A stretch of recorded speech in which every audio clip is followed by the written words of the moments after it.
পাকিস্তানের একটি এতিমখানায় ইসলামী বক্তা ডাক্তার জাকির নায়েক হঠাৎ করে রেগে গেলেন, কিন্তু কেন?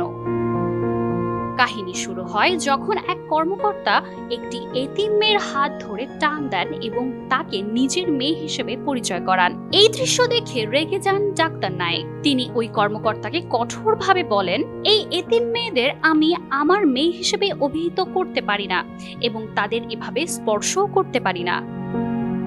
এবং তার যুক্তি পরিষ্কার, এই মেয়েগুলো বিবাহের উপযুক্ত এবং তারা আমার জন্য গায়রে মাহরাম। ইসলামী বিধান অনুযায়ী যেসব নারী পুরুষের সঙ্গে দেখা সাক্ষাৎ বৈধ নয় তাদের জন্য বাধ্যতামূলক পর্দা করতে হয়।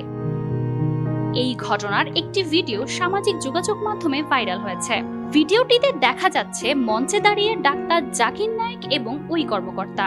যখন ওই কর্মকর্তা কিছু এতিম মেয়েকে মঞ্চে ডেকে আনছেন, তখন ঘটে এই অপ্রত্যাশিত ঘটনা। রাগান্বিত হয়ে নায়েক মঞ্চ থেকে নেমে যায়।